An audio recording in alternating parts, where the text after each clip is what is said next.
Hello நண்பர்களே, வணக்கம். நான் உங்கள் பிரியா. நம்ம இன்னைக்கு பார்க்க போகிற பதிவு என்ன அப்படின்னு பார்த்தீங்கன்னா, சிவனோட கோவில்களுக்கு நம்ம வாங்கி கொடுக்க வேண்டிய அப்படின்னா தானமாக கொடுக்க வேண்டிய 2 பொருட்கள். இதை வாங்குறதுக்கு நம்மளுக்கு ரொம்ப காசு செலவாகாது. அதே மாதிரி உங்கள்கிட்ட கஷ்டப்பட்டு நீங்கள் இதை எடுத்து கொடுக்கணும் அப்படிங்கிற எந்த அவசியமும் கிடையாது. உங்களுக்கு இதை செய்யணும்னு மனசு இருந்தாலே போதும். நீங்கள் வேறு எதுவுமே செய்ய வேண்டாம். ஸோ அது என்ன பொருள் அப்படிங்கிறத நம்ம இந்த பதிவில் பார்க்கலாம். அதுக்கு முன்னாடி நீங்கள் இந்த பதிவு பார்க்கக்கூடிய சிவன் பக்தர்களாக இருந்தீங்க அப்படின்னா, ஓம் நம சிவாய போற்றிங்கிறத நம்மளோட கமெண்ட் பாக்ஸில் கமெண்டாக போஸ்ட் பண்ணுங்கள். ஓம் நம சிவாய போற்றிங்கிறத உங்களோட கமெண்ட் பாக்ஸில் கமெண்டாக போஸ்ட் பண்ணுங்கள். நம்மளோட சேனல் நீங்கள் இது வரைக்கும் சப்ஸ்கிரைப் பண்ணாமல் பார்த்துருந்தீங்க அப்படின்னா மறக்காமல் சப்ஸ்கிரைப் பண்ணி வச்சுக்கோங்க. இது போல் சிவபெருமான் சம்மந்தமான பயனுள்ள தகவல்களை தொடர்ந்து நீங்கள் பார்த்து தெரிந்து கொள்ள முடியும். இப்போ வாங்க நம்ம வீடியோக்குள்ளே போகலாம். ஸோ நிறைய பேர் சிவபெருமானோட பக்தர்களாக இருப்பீங்க. சிவபெருமானோட பக்தர்களாக இருக்கிறீங்க அப்படின்னா கண்டிப்பாக உங்களோட முன்னோர்களும் கண்டிப்பாக சிவபெருமானோட தீவிரமான பக்தர்களாக இருந்திருப்பாங்க.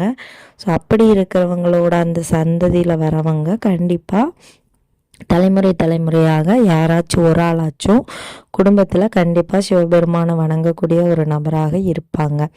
இது காலங்காலமாக சொல்லப்பட்டு வரக்கூடிய ஒரு உண்மையான விஷயம். ஸோ நம்மளுக்கு தெரியாமல் இருக்கலாம். நம்மளோட முன்னோர்கள் கண்டிப்பாக இதில் சிவபெருமான் பக்தியில் தீவிரமாக இருந்ததன் காரணமாகத்தான் நம்மளுக்கும் அந்த ஒரு ஆர்வமும் சிவபெருமானை வணங்கணுங்கிற எண்ணமும் நம்மளுக்கு அதிகமாக வருமா.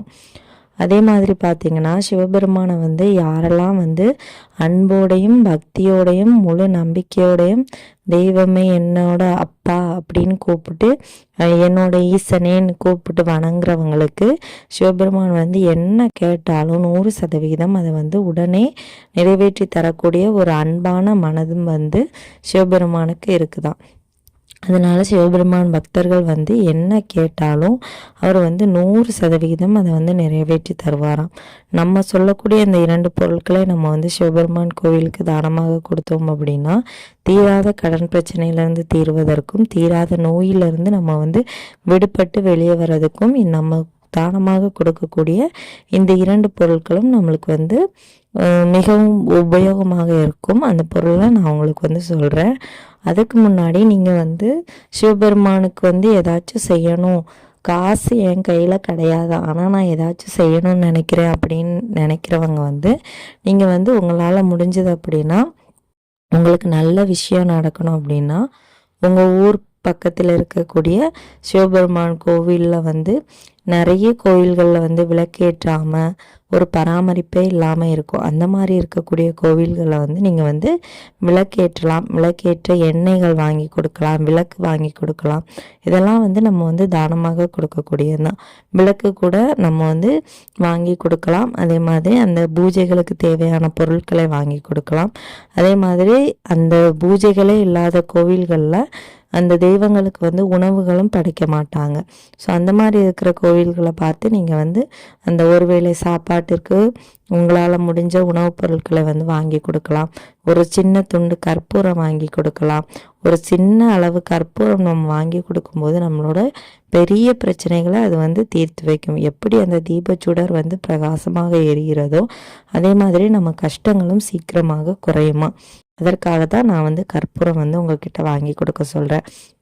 இல்லைங்க இது எதுவுமே செய்கிறதுக்கு என் கையில் காசு கிடையாது அப்படின்னு நினைக்கிறவங்க நீங்கள் உங்களால் முடிஞ்சது அப்படின்னா அந்த கோவில்களை இருக்கக்கூடிய அந்த குப்பைகளை தூத்து பெருக்கி சுத்தம் பண்ணி கோவில்களை நீட்டாக வச்சு கொடுத்தீங்க அப்படின்னா அந்த ஒரு பாக்கியம் கூட உங்களுக்கு உங்களோட கர்ம வினைகளை குறைப்பதற்கு உதவியாக இருக்கும்.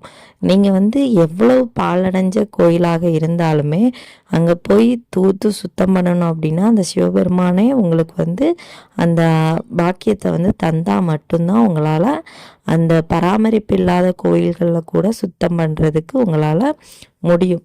அந்த அளவுக்கு சிவபெருமானுக்கு சக்திகள் இருக்குது. ஸோ அதனால் நீங்கள் உங்களால் முடிஞ்சது அப்படின்னா அதையாவது செய்யுங்க. அதுக்கப்புறமா நம்ம 2 பொருட்கள் சொல்லியிருந்தோம். அந்த பொருட்கள் என்ன அப்படிங்கிறத இப்போ நம்ம பார்க்கலாம். முதலாவது பொருள் என்ன அப்படின்னா, உங்கள் ஊரில் வந்து நீங்கள் வந்து கிராமத்து சைடு இருக்கிறீங்க அப்படின்னா கண்டிப்பாக நம்ம வந்து அரச மரம் வந்து பார்த்துருப்போம் நம்ம ஊர் சைடில். ஸோ அந்த மரத்தில் இருக்கக்கூடிய குச்சிகள் குட்டி குட்டியாக உள்ள குச்சிகளை எடுத்து நீங்கள் வந்து கொஞ்சமாக கட்டி கொண்டு கோயில்களில் உங்கள் ஊரில் இருக்கக்கூடிய சிவபெருமான் கோயில்களுக்கு கொடுத்தீங்க அப்படின்னா அது வந்து அங்கே வந்து யாகம் நடத்தும் போது அந்த குச்சிகளை வந்து வச்சு எரிப்பாங்க. ஸோ அப்படி எரிக்கும் போது உங்களோட கடன் பிரச்சனைகள் வந்து சீக்கிரமாக தீருமா. அதற்காக தான் இந்த அரச மர குச்சியை வந்து நம்ம வந்து சிவபெருமான் கோயில்களுக்கு தானமாக கொடுக்க சொல்லணும். இந்த அரச மர குச்சியை வாங்குறதுக்கு உங்களுக்கு வந்து காசு தேவை கிடையாது. அரச மரம் மட்டும் இருந்தாலே போதும். உங்கள் ஊர் சைடு இந்த மரம் நிற்கிது அப்படின்னா கண்டிப்பாக நீங்கள் வந்து இதை வந்து தானமாக கோயில்களுக்கு எடுத்து கொண்டு போய் கொடுக்கறது மட்டும்தான் உங்கள் வேலையாக இருக்கும். இரண்டாவது பொருள் என்ன அப்படின்னு பார்த்தீங்கன்னா, ஒரு 10 ரூபாய் இருந்தால் ஒரு பாக்கெட் விபூதி வாங்கி நீங்கள் வந்து சிவபெருமான் கோயில்களுக்கு தானமாக கொடுங்க.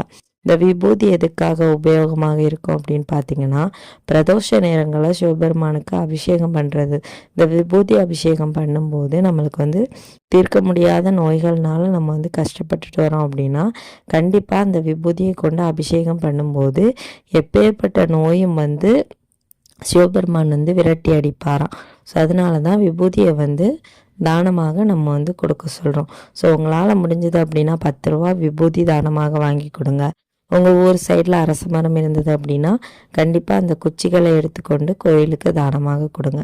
உங்கள் தீராத நோயும் தீராத கடன் பிரச்சனையும் சிவபெருமான் வந்து தீர்த்து தருவார்.